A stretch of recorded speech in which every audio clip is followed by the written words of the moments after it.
Kemanakah aku dapat pergi menjauhi rohmu yang suci, kau sahabat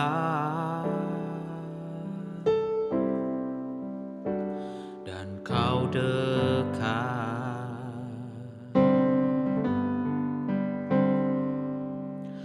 Bahkan seluruh pengabdianku tak bisa membalas kesetiaanmu, sungguh mulia dan berharga.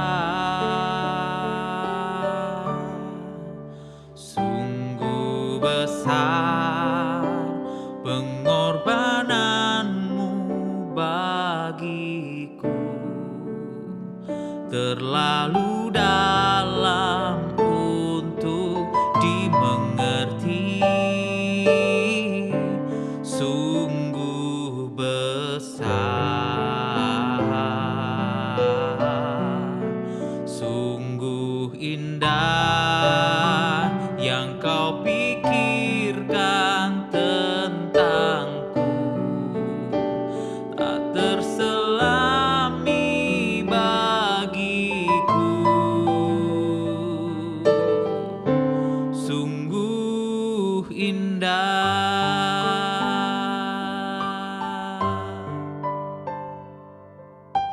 Bahkan seluruh pengabdianku tak bisa membalas kesetiaanmu, sungguh mulia dan berharga. Sungguh besar pengorbananmu bagiku, terlalu dalam untuk dimengerti. Sungguh besar, sungguh indah yang kau pikirkan tentangku, tak terselami bagiku. Sungguh indah, sungguh indah, sungguh indah.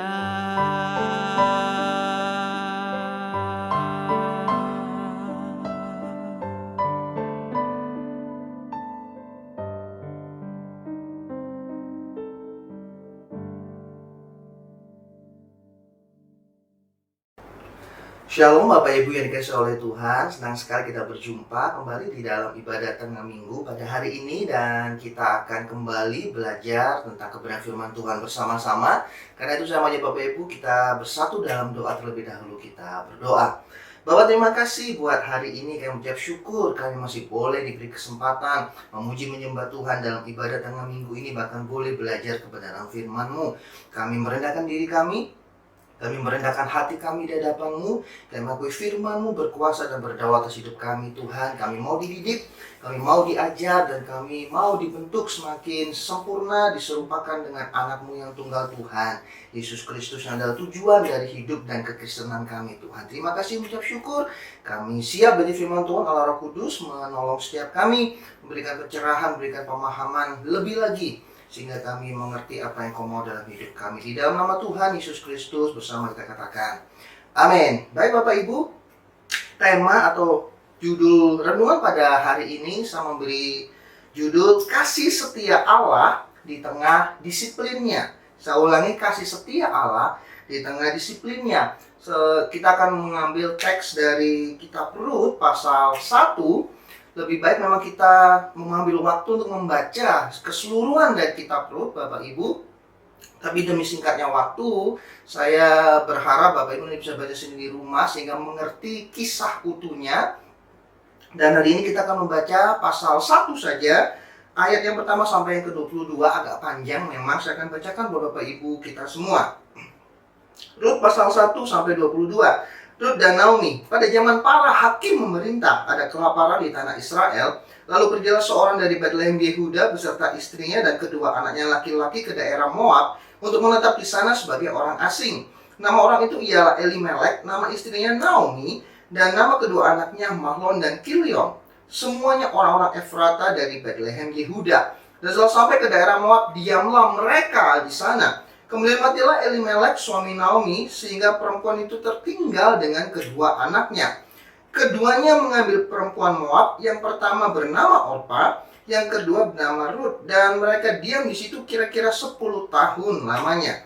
Lalu matilah juga keduanya, maksudnya kedua anak itu Mahlon dan Kilion, sehingga perempuan itu kehilangan kedua anaknya dan suaminya. Kemudian berkemaslah ia dengan kedua menantunya dan ia pulang dari daerah Moab. Sebab di daerah Moab ia mendengar bahwa Tuhan telah memperhatikan umatnya dan memberikan makanan kepada mereka. Maka berangkatlah ia dari tempat tinggalnya itu bersama-sama kedua menantunya. Ketika mereka sedang di jalan untuk pulang ke tanah Yehuda, berkatalah Naomi kepada kedua menantunya itu, "Pergilah, pulanglah masing-masing ke rumah ibunya. Tuhan kiranya menunjukkan kasih-Nya kepadamu seperti yang kamu tunjukkan kepada orang yang telah mati itu dan kepadaku. Kiranya atas karunia Tuhan kamu mendapat tempat perlindungan masing-masing di rumah suaminya." Lalu diciumlah mereka, tetapi mereka menangis dengan suara keras. Ayat 10, dan berkata kepadanya, "Tidak, kami ikut dengan engkau pulang kepada bangsamu." Tetapi Naomi berkata, "Pulanglah anak-anakku. Mengapakah kamu turut dengan aku? Bukankah tidak akan ada lagi anak laki-laki yang kulahirkan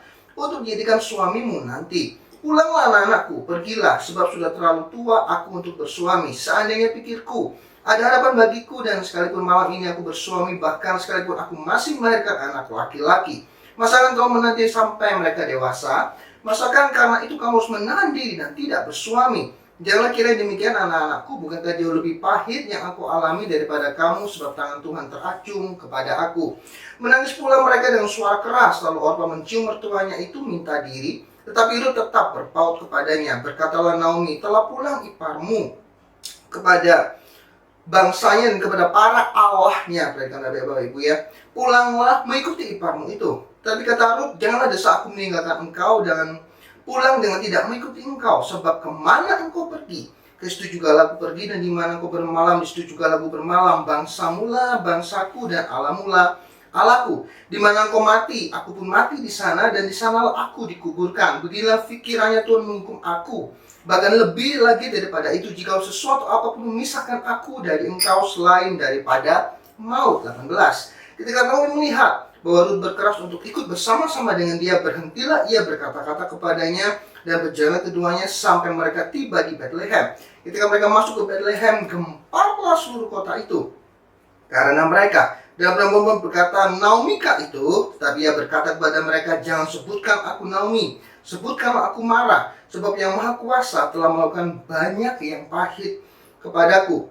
Dengan tangan yang penuh aku pergi, tetapi dengan tangan yang kosong Tuhan memulangkan aku. Mengapakah kamu menyebutkan aku Naomi? Karena Tuhan telah naik saksi menentang aku, dan Yang Maha Kuasa telah mendatangkan malapetaka kepadaku." Perhatikan komentar dari Naomi. Demikianlah Naomi pulang bersama-sama dengan Rut, perempuan Moab itu menantunya, yang turut pulang dari daerah Moab, dan sampailah mereka ke Bethlehem pada permulaan musim menuai jelai. Bapak Ibu, panjang pembacaan kita pada hari ini. Sekali lagi saya sarankan Bapak Ibu bisa membaca satu kitab Rut penuh Bapak Ibu ya, hanya 4 pasal Bapak Ibu, supaya mengerti kisah secara utuhnya. Baik, kita akan mulai dengan pengenalan tokoh.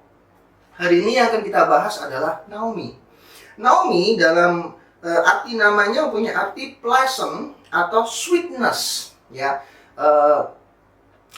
Sesuatu yang manis, sesuatu yang menyenangkan, seperti itu Bapak Ibu. Sementara suaminya Elimelek artinya adalah Allah adalah rajaku.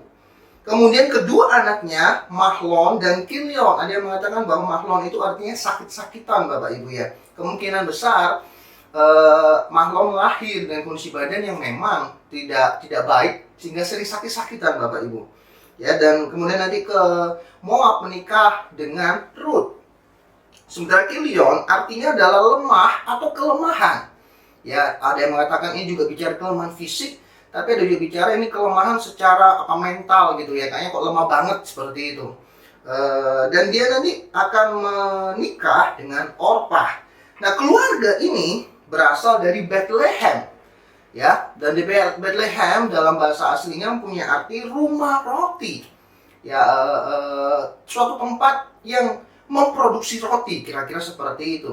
Dan menariknya, mereka pindah ke Moab itu dikarenakan adanya kelaparan di Bethlehem di tanah Israel. Seperti itu Bapak Ibu ya. Menetap lebih dari 10 tahun. Ada yang mengatakan awalnya mereka hanya ingin menetap sementara. Tapi yang jelas setelah kita baca, mereka menetap setidaknya 10 tahun lebih. Kira-kira 10 tahun lebih. Kira-kira seperti itu Bapak Ibu ya. Dan kemudian setelah 10 tahun itu, Elimelek, Mahlon, dan Kilion, mereka mati di tanah Moab. Sehingga akibatnya Naomi beserta Rut dan Orpah tinggal sebagai para janda di negeri Moab. Bagi Naomi itu adalah negeri asing, dan memaksa dia akhirnya untuk kembali ke bangsanya. Dan dengan background sejarahnya Bapak Ibu, dari ayat 1 kita tahu bahwa dikatakan pada ayat 1, pada zaman para hakim memerintah. Ada yang mengatakan kisah ini kemungkinan besar, memang tidak tertulis secara detail Bapak Ibu ya, kemungkinan besar. Ada yang mengatakan ini terjadi di zaman Hakim Gideon. Seperti itu, karena di situ terjadi kelaparan, dicatat dalam kitab Hakim-Hakim Bapak Ibu ya. Tapi apapun itu, intinya adalah kisah ini terjadi pada zaman para hakim memerintah setelah Yosua membawa bangsa Israel masuk tanah Kanaan, berebut tanah Kanaan, dan di situ Yosua meninggal. Kemudian akhirnya bangsa Israel dipimpin oleh para hakim, seperti itu Bapak Ibu. Dan ada ciri khas dari zaman para hakim. Apa itu? Sering kalau Bapak Ibu dengan teliti baca kitab Hakim-Hakim Bapak Ibu, ada suatu siklus yang terjadi berulang-ulang di Israel. Yaitu Israel berdosa, jatuh dalam penyembahan berhala, kemudian Tuhan menghukum, Israel bertobat, Tuhan mengampuni. Seperti itu Bapak Ibu ya, mengampuni, membebaskan orang Israel, dibangkitkanlah seorang hakim gitu Bapak Ibu. Nanti ketika keadaan sudah mulai tenang, Tuhan memberkati Israel lagi, mereka jatuh dalam dosa lagi gitu Bapak Ibu ya. Tadi Tuhan menghukum lagi, Israel bertobat lagi, Tuhan kirimkan seorang hakim yang baru. Makanya kalau dari kitab Hakim-Hakim, banyak sekali hakim-hakim di sana Bapak Ibu yang memimpin bangsa Israel, karena siklus ini terjadi berulang-ulang.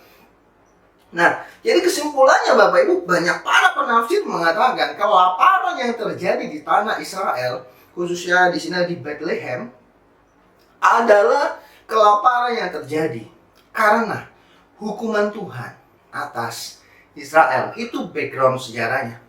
Dari sini kita bisa lihat bahwa para penafsir mengatakan, ada beberapa penafsir mengatakan keluarga Elimelek, keluarga Naomi ini pindah ke Moab dikarenakan memang waktu itu bangsa Israel, tanah Israel sedang dihukum oleh Tuhan.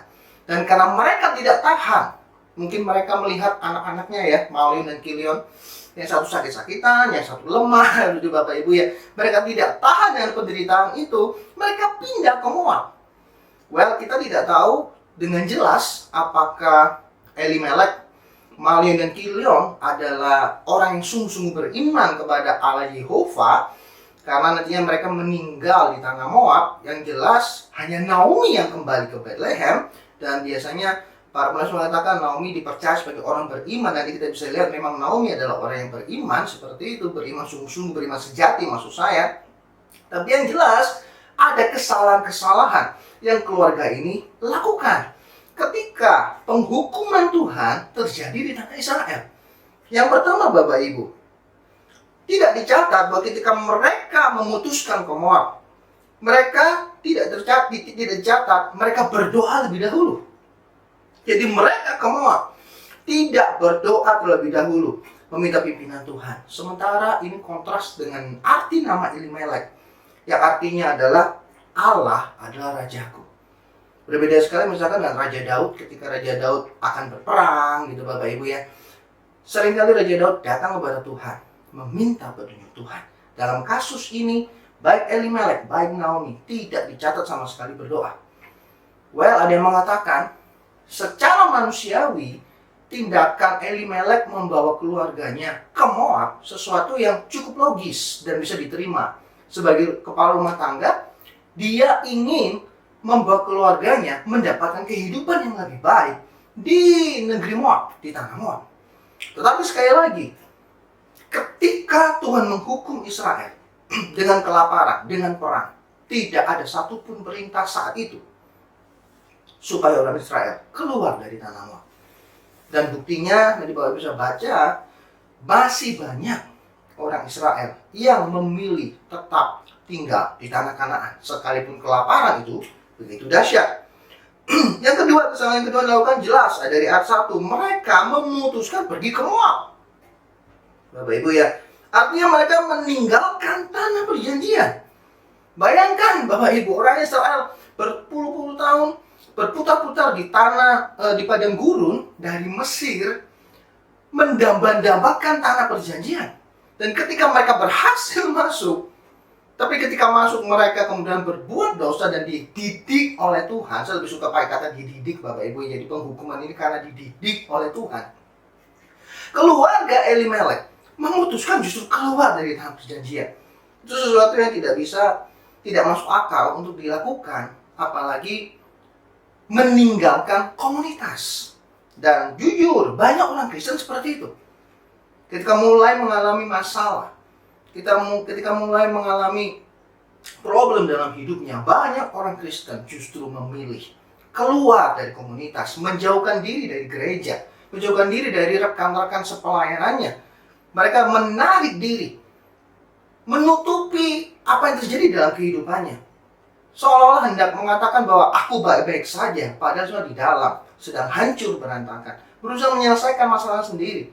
Tapi yang jadi masalah adalah justru dalam kondisi seperti itu sangat-sangat riskan, dan seringkali justru kita bisa mengambil keputusan yang salah karena kita sedang menarik diri dari komunitas. Kesalahan yang ketiga Bapak Ibu, Mahlon dan Kilion ketika sampai di sana mengawini orang Moab, yaitu Rut dan Orpah. Ayat 4 Bapak Ibu ya. Sementara orang Israel sebenarnya dilarang menikahi orang kafir. Well, kita bisa bahas itu lebih detail, tapi yang jelas ada larangan dalam Ulangan 7 ayat 1-4 untuk orang Israel dilarang menikahi orang asing. Dikhawatirkan akan terjadi percampuran kawin campur Bapak Ibu yang akan membawa mereka menyembah para berhala. Kesalahan yang keempat, mereka tinggal di Moab lebih dari 10 tahun. Para penafsir mengatakan, yaitu tadi Bapak Ibu, mungkin awalnya hanya berniat sementara saja, tapi 10 tahun bukan waktu yang singkat. Itu mengindikasikan bahwa pada akhirnya rencana mereka berubah dan ingin menetap di Moab. Kesimpulannya Bapak Ibu, hal-hal buruk yang terjadi di dalam keluarga Elimelek dan Naomi, ya, meninggalnya Elimelek, meninggalnya Mahlon dan Kilion, dan kita tahu bersama ketika mereka para pria ini meninggal, maka kondisi Naomi, Orpah dan Rut para janda, mereka menjadi orang-orang miskin.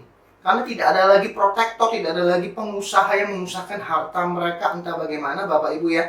Kalau kita baca dengan detail, banyak penafsir mengatakan keluarga Elimelek itu keluarga yang sangat kaya sebenarnya.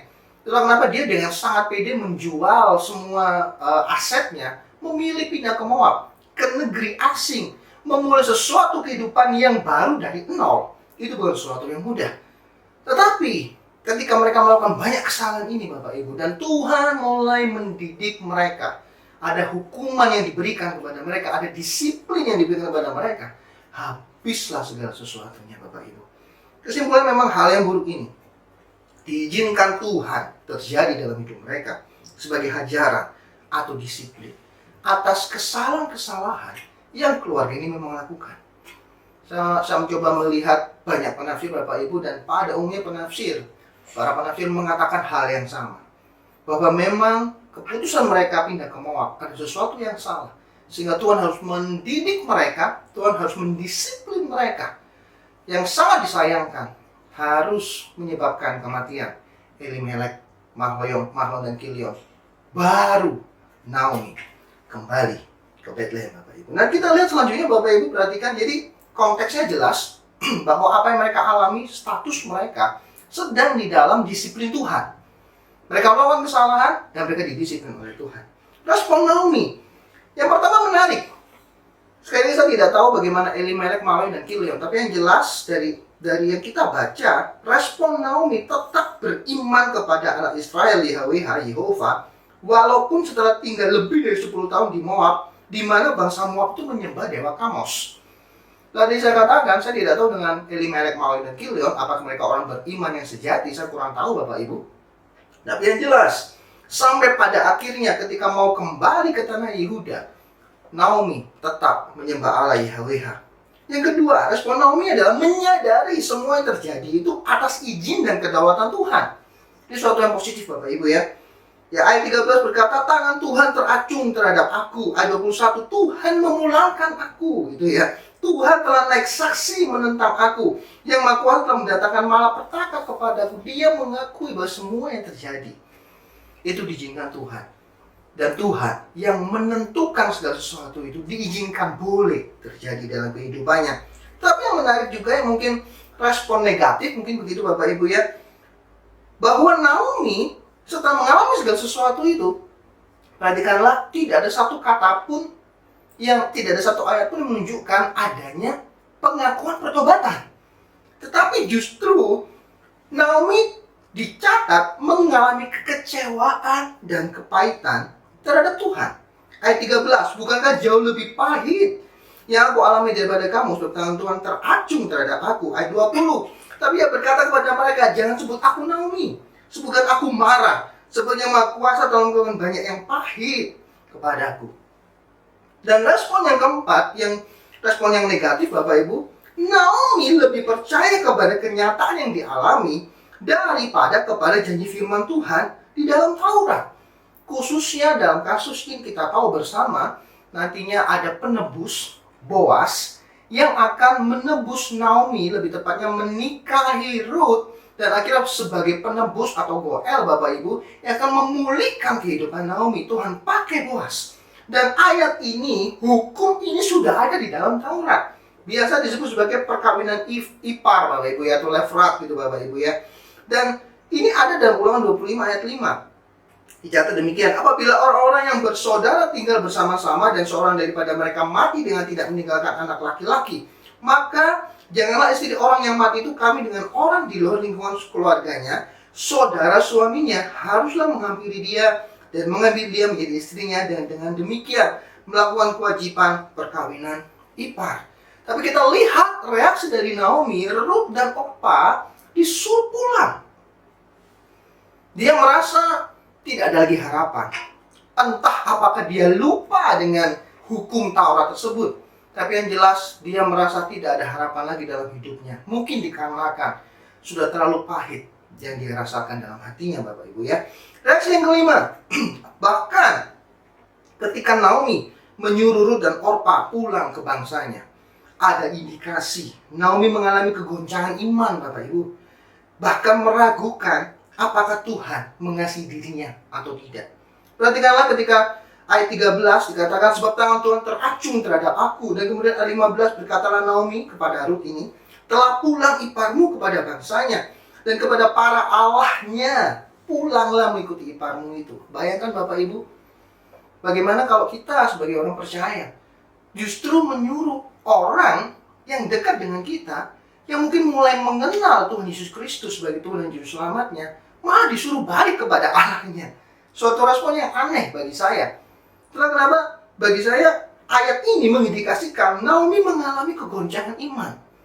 Satu sisi dia masih percaya Allah Yahweh adalah Allah yang sejati, tapi di satu sisi dia mulai meragukan apakah Tuhan kasih setianya masih dicurahkan dalam kehidupannya. Ini terlihat dari reaksinya terhadap Ruth dan Orpa. Bapak Ibu, jadi lihat di sini Bapak Ibu bagaimana Naomi betul-betul dalam posisi yang bersalah di hadapan Tuhan. Kemudian dalam kekecewaan, dalam kepahitan, bahkan ada indikasi goncang imannya di hadapan Tuhan. Tapi bersyukur bahwa kasih setia Tuhan tidak pernah berubah dalam hidup Naomi dan dalam hidup kita. Amin. Kita akan lihat Bapak Ibu kasih setia Allah kepada Naomi. Yang pertama, kita harus tahu bersama, hajaran atau disiplin Allah itu adalah bentuk kasih setia Allah kepada kita. Dalam kasus ini kepada Naomi, Ibrani 12 ayat 6-7, karena Tuhan menghajar orang yang dikasihinya. Ia menyesal orang yang diakuinya sebagai anak. Jika kamu harus menanggung ganjaran, Allah memperlakukan kamu seperti anak. Di mana kau terdapat anak yang tidak dihajar oleh ayahnya. Bapak Ibu, kita percaya Dia Bapa yang baik. Allah adalah Bapa yang baik. Jadi kalau hari-hari ini saya tidak mengatakan bahwa Bapak Ibu sedang melakukan kesalahan, karena tidak semua penderitaan yang kita alami karena kesalahan kita. Tapi jika kita mengalami penderitaan, mengalami problem-problem, mari introspeksi diri. Dan kalau kita menemukan ternyata itu adalah akibat dari kesalahan kita, mari rendahkan diri di hadapan Tuhan. Mari bertobat Bapak Ibu. Dan jangan lupa bahwa sebenarnya justru hajaran dan disiplin itu adalah bentuk kasih setia Allah kepada kita. Jangan kecewa kepada Tuhan, justru bersyukur Bapak Ibu. Sama seperti Naomi, kalau Tuhan tidak menghajar Naomi, memang saya sebenarnya negatif Bapak Ibu ya, sampai harus kehilangan Elimelek, Mahlon, dan Kilion. Tapi kalau tidak, 3 orang ini tidak meninggal Bapak Ibu, Naomi tidak akan pernah kembali kepada Bethlehem, tidak akan pernah kembali ke tanah Israel. Apakah Tuhan yang terlalu jahat sehingga harus mematikan ketiga laki-laki ini baru Naomi bisa kembali? Tidak. Tapi karena Naomi yang terlalu keras kepala, sama seperti kita. Kita terlalu keras kepala Bapak Ibu, terlalu merasa diri kita selalu benar. Tidak mau mengakui kesalahan-kesalahan kita. Semakin cepat kita mengakui kesalahan kita, semakin cepat kita bertobat. Penderitaan yang kita alami, atau disiplin, atau hukuman yang kita alami, tidak akan separah itu Bapak Ibu. Saya berharap kita tidak seperti Naomi, yang harus melihat kematian orang-orang yang kita kasihi terlebih dahulu, sampai kita mau bertobat di hadapan Tuhan. Yang pertama, sekali lagi, hajaran disiplin, bentuk kasih setia dari Tuhan. Kedua, dalam kedaulatan Tuhan dan waktunya Tuhan memulihkan Israel. Persis setelah 10 tahun, 3 orang pria ini, Elimelek, Mahlon, Kilion, meninggal. Entah bagaimana dalam kedaulatannya, Tuhan memulihkan Israel, memulihkan Bethlehem. Tuhan memberkati Bethlehem dan mulai mereka bisa menanam jelai, gandum Bapak Ibu ya, dan mulai memberikan hasil buminya. Intinya Tuhan memulihkan Bethlehem persis dengan waktu yang pas, sehingga kalau saya membayangkan saya di posisi Naomi, saya langsung berpikir secara logika, karena Tuhan memulihkan Bethlehem, karena Tuhan memulihkan Israel, saya dengan kondisi saya seperti ini, Elimelek, Mahlon, Kilion sudah meninggal, saya memutuskan kembali kepada Israel. Itu sesuatu yang luar biasa Bapak Ibu, tidak ada yang kebetulan. Percayalah, Tuhan tetap berdaulat atas segala sesuatu yang buruk yang terjadi dalam hidup kita. Kasih setia Tuhan kepada Naomi yang ketiga, Tuhan menyediakan Rut sebagai penolong. Bagaimana dalam penderitaan Naomi, Orpa pulang, tapi Rut entah bagaimana karena kasih karunia Tuhan, saya percaya menjadi orang yang beriman, percaya kepada Allah YHWH, bahkan mau menemani Naomi dalam penderitaannya. Naomi adalah seorang janda yang sudah tua, yang seperti saya katakan tadi, bahkan dia sendiri tidak punya harapan akan hidupnya di masa depan. Itulah kenapa Orpa dan Rut disuruh pulang. Naomi merasa dia nggak punya harapan lagi Bapak Ibu. Tapi Rut entah bagaimana, karena kasih karunia Tuhan, Tuhan taruh di sana mendampingi Naomi dalam penderitaan yang kita tahu bersama. Melalui Rut nanti, Naomi akan mengalami pemulihan. Jadi Tuhan akan memulihkan kembali kehidupan Naomi. Ya, ini yang keempat Bapak Ibu, dengan cara menggenapi janji firman-Nya mengenai perkawinan ipar yang saya sebutkan Bapak Ibu di dalam hukum Taurat, yaitu melalui sang penebus, yaitu Boas. Dan ayat ini, hukum ini yang tentang perkawinan ipar ini Bapak Ibu, sudah tercatat jauh sebelum kisah kelaparan ini terjadi. Ada yang mengatakan Bapak Ibu, Taurat ditulis sekitar 1300 sebelum Masehi, sementara kisah Naomi dan Rut ini hidup sekitar 1100 sebelum Masehi. Sebelum Naomi mengalami masalah-masalah ini, Tuhan sudah menyediakan janji firman-Nya yang secara tidak disadari, justru hukum Taurat ini tentang perkawinan ipar ini yang akan memulihkan, dipakai Tuhan untuk memulihkan kehidupan Naomi, bahkan melahirkan sebagai leluhur nenek moyang dari Juru Selamat kita, Tuhan Yesus Kristus. Suatu hal yang luar biasa bahwa Tuhan setia terhadap janjinya. Bagaimana Bapak, Ibu, dan saya? Apakah kita meragukan Tuhan? Apakah kita meragukan firman Tuhan? Percayalah, bahkan di dalam disiplinnya Allah setia kepada kita. Ada 3 poin setidaknya yang kita renungkan hari ini Bapak Ibu. Pertama, ingatlah kasih setia Tuhan akan menghajar dan mendisiplin kita ketika kita melakukan kesalahan. Tetapi sebagai Bapa yang baik, bukan sebagai musuh yang menghancurkan kita. Bersyukurlah ketika kita didisiplin oleh Tuhan. Yang kedua, kasih setia Tuhan tidak meninggalkan orang beriman, bahkan di dalam titik terendahnya. Perhatikan Naomi, ketika dia kehilangan segala sesuatu, ketika dia mengalami kepahitan, kekecewaan terhadap Tuhan, bahkan ada indikasi dia meragukan bahwa apakah Allah mengasihi dia mengalami kegoncangan iman. Kasih setia Tuhan tidak pernah berubah dalam hidupnya. Dan yang terakhir Bapak Ibu, kasih setia Tuhan sanggup memulihkan Bapak Ibu dan saya. Hari ini, apa yang kau alami? Mungkin kau mengalami hal-hal yang buruk dalam hidupmu. Jangan menyerah, jangan patah semangat. Mari introspeksi diri. Bahkan ketika penderitaan-penderitaan itu dan masalah-masalah itu hadir dalam hidupmu, dikarenakan kesalahan-kesalahanmu, kasih setia Allah tidak pernah meninggalkan Bapak Ibu dan saya. Dia setia akan terus mendampingi, menemani, memberikan jalan keluar, bahkan memulihkan hidup kita. Saya berdoa renungan firman hari ini menguatkan setiap kita, berikan kekuatan khusus di masa-masa sukar pandemi seperti ini. Biar Tuhan selalu mengaruniakan damai dan sukacita serta pengharapan dalam hidup kita. Tuhan Yesus berkati. Kita berdoa. Bapak, terima kasih buat hari ini, buat firman Tuhan yang kami pelajari pada hari ini Tuhan. Yang mengucap syukur bahwa Engkau adalah Allah yang mendisiplin kami Tuhan. Terima kasih Engkau Bapa yang terus mendidik setiap kami anak-anak-Mu ketika kami melakukan kesalahan. Tetapi kami juga bersyukur bahkan di dalam disiplin-Mu, di dalam penghukuman-Mu atas kesalahan-kesalahan kami, Engkau tidak pernah meninggalkan kami Tuhan. Sama seperti Engkau tidak pernah meninggalkan Naomi. Kami percaya kasih setia-Mu dalam hidup kami akan terus menopang, melindungi, menyertai, bahkan memulihkan hidup kami. Kiranya firman ini Tuhan jadi kekuatan, jadi penghiburan buat setiap kami. Jika ada yang mengalami banyak penderitaan mungkin dikarenakan pandemi COVID ini Tuhan yang belum juga selesai. Tapi yang kami tahu, bahkan di dalam keterpurukan kami Tuhan, dalam kesalahan-kesalahan kami yang paling fatal, Engkau Allah yang setia bersama dengan kami. Kau yang beri kekuatan buat umat-Mu Tuhan. Kau yang memulihkan umat-Mu. Engkau lah pengharapan dan kekuatan dalam hidup kami. Terima kasih Bapak, kami mengucap syukur. Dan sebelum kami berpisah satu sama lain, kami rindu menerima berkat daripada Tuhan. Bapak Ibu, mari angkat kebenaran kita bersama-sama.